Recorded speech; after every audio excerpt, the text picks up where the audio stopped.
Hi 5M. Today you are going to be working on 4-5 division of decimals. I was really happy on how hard you worked yesterday with your different options and seeing some of you challenge yourselves. Great job. Make sure to do that again today and work hard. Thanks. Okay 5M, let's warm up. On your regular whiteboard, please answer these questions. The first one says, what is the sum of all angles in a triangle? Next, write the prime factorization for 48. What is the square root of 169? Draw an example of a polygon. And what is the triangle called when it has at least two sides congruent? Go ahead and answer those on your whiteboard and then press play when you're ready to check.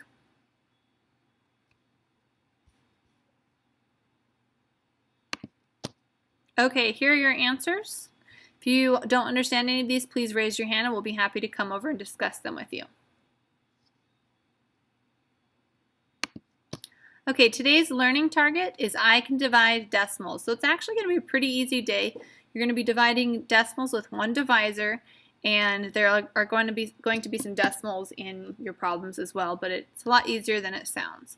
First of all, I want you to be thinking about how do you think dividing decimals will be different than whole number division. Here's a kind of warm-up problem to get your brain thinking about this.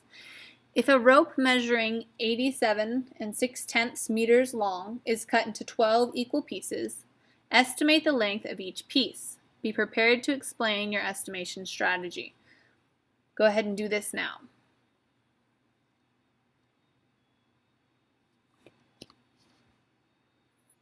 Okay, I'm going to share with you kind of an idea that I've had. I know lots of you probably drew some pictures or did some multiplication or some division problems. The way I thought of it is that I knew, using my multiplication chart, that 84 divided by 12 equals 7. And 87 is really close to 84. So 87 and 6/10 divided by 12 would be 7 with some left over. So a little bit more than 7 with some decimal after it.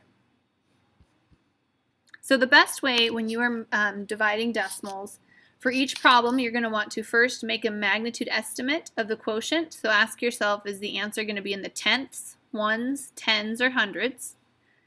Then you're going to want to circle the box to show the magnitude of your estimate. Next, write a number sentence to show how you estimated. And then if there's a decimal point, if there is a decimal point, you need to divide as if the numbers were whole numbers. So forget about that decimal point, kind of like when we multiply. And then you'll use that magnitude estimate to place the decimal point into your final answer. And then check your final to make sure that your final answer is actually reasonable. So I want you to do that right now. I want you to go through each of these steps, one at a time, and then press play when you're ready to go over it with me. So if you're stuck, you want to think about how many 3's are going to be in 36. Okay, that's kind of how you're going to make your estimate. Go ahead and do that now.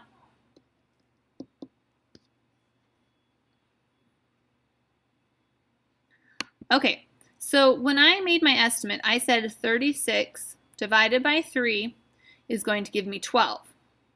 So I know that my estimate is going to be, or my answer is going to be in the tens, just two place values before the decimal. Then over here, I actually did my division. So 3 went into 3 one time, put my 1 up here, brought down the 6. 3 went into 6 two times. 2 times 3 is 6, subtracted, got 0, brought down my 6. It's a pretty easy problem here. 6 divided by 3 is 2 again. 2 times 3 is 6, subtracted, ended up with 0. Now, my answer up here, though, if you can see it, is going to be 122.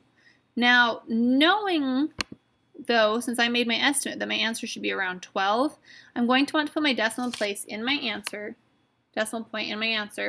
so that it's close to 12. So you think about where would that be closest? It's going to be right here. So my final answer is going to be 12 and 2/10.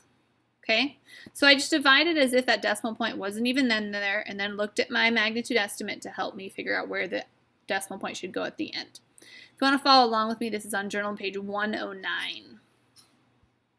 Okay, so I want you to do one more of these. I want you to go through the steps. I want you to make an estimate, figure out where your answer is going to be. Is it going to be in the tenths, the ones, the tens, or the hundreds? Then actually solve the problem and put that decimal place in the right spot so it can be close to your estimate and decide on your answer. Go ahead and do that now.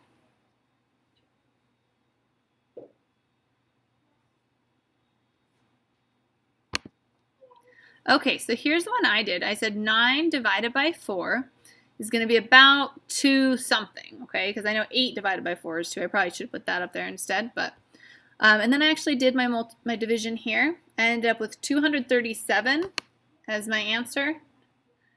However, if I look over here, my answer should be around 2. So I have to think about, it's going to be in my ones. Where is my decimal point going to go to make this number really close to 2? Is it going to go here, here, or here to get close to the number 2? Hopefully you think it's going to go there. You'd be correct. So we have 2 and 37 hundredths.